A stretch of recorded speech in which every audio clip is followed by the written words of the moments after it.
quartier libre au Café Philo pour des enfants qui ont entre quel âge et quel âge? 12 ans. 12 ans. 12 ans.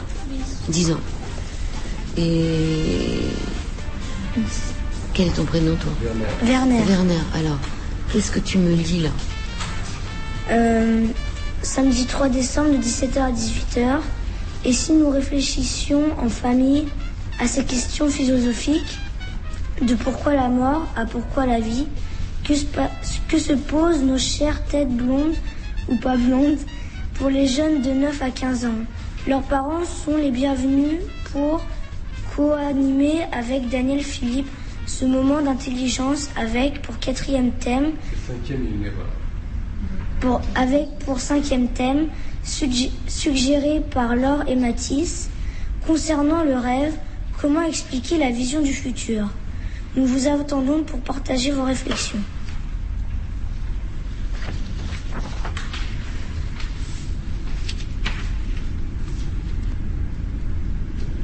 Alors, est-ce que vous avez commencé à y réfléchir depuis quelques semaines? Un petit peu.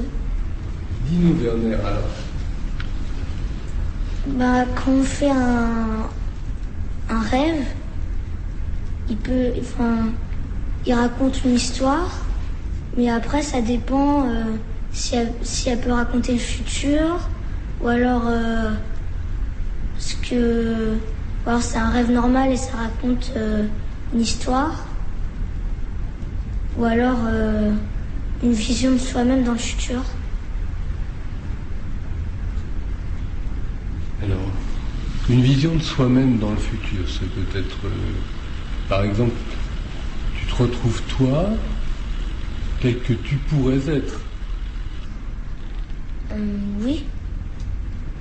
Par exemple, donne-nous un exemple très concret d'une vision de toi dans le futur, dans un rêve. Tu as eu un rêve? Non. Non. Dommage que Mathis ne soit pas là, il avait raconté un rêve où il avait justement commencé à se projeter dans le futur. Mais n'est-ce pas toi aussi, Louis, qui avait lancé à un moment donné, que tu avais...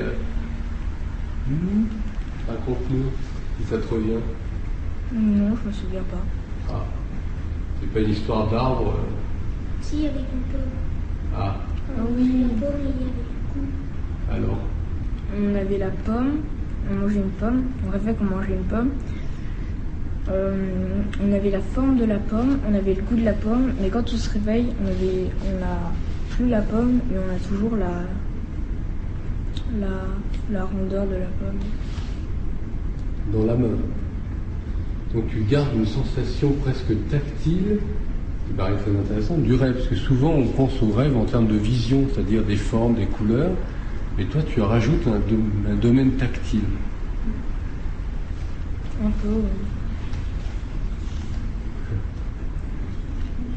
Alors dans cette orientation, qu'est-ce qui peut te paraître intéressant justement par rapport à ce que nous a dit Werner, de projeter? Est-ce que tu as des rêves dont tu puisses te souvenir, où tu as eu l'impression d'être projeté dans l'avenir? Ça n'est pas arrivé. Bon. Bonjour. Alors, nous sommes sur la question des rêves et la question plus précisément de comment expliquer la vision du futur. Alors, c'est vrai que parfois on a des rêves où on se trouve projeté dans l'avenir, du moins dans ce que l'on pourrait supposer être notre avenir. Donc on se retrouve, on a d'un seul coup 17 ans, 25 ans, 95 ans, je ne sais pas. Et cet avenir-là, alors comment le perçoit-on? Et là nous avions à l'instant une réflexion venant de Louis concernant le fait d'avoir trouvé un rêve où il y avait non pas simplement une vision, dans le cas du rêve, mais en plus une sensation tactile. Il y a une pomme, il se réveille, mais la sensation de la pomme lui reste dans la main. As-tu des rêves à nous conter ou une réflexion sur cette vision du futur à travers les rêves? Parfois, on peut rêver réveille, en fait, comme... Je sais pas si c'est vraiment comme le futur, mais on a l'impression de voler. On se réveille, on a l'impression de voler encore, alors qu'on est... Réveillé. Qu'on est réveillé et qu'on est sur la surface de la Terre, en fait. La surface de la Terre. Voilà. Y en a-t-il d'autres parmi vous qui ont rêvé de voler? Dans les rêves, on vole. Moi, j'avais rêvé aussi. Enfin, je volais pas comme ça, mais j'avais un espèce de sac à dos avec des réacteurs, mais je pouvais voler comme je veux. Un peu comme des ailes où je pouvais voler. C'est assez intéressant. Dernièrement, on avait Laure qui nous avait un petit peu parlé de ça, de notion de rêve éveillé. Alors justement, le rêve éveillé, c'est souvent quand on est réveillé un peu brutalement, par exemple 5h à 8h du matin, et soudainement on nous demande comment on était dans le rêve et on raconte « Ah, il y avait des brigands qui me couraient après ou des copains pas gentils et je cours et soudainement il y a un mur et là, je vole, je décolle, le mur passe tout en dessous de moi et je passe au-dessus du mur. Boum. »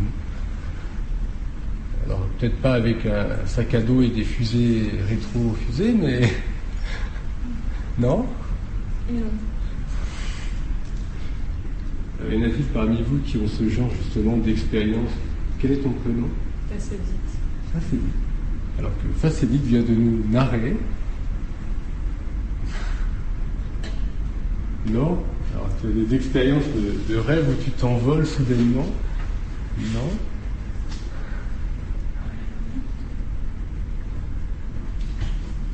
Louis qui semble vouloir prendre la parole.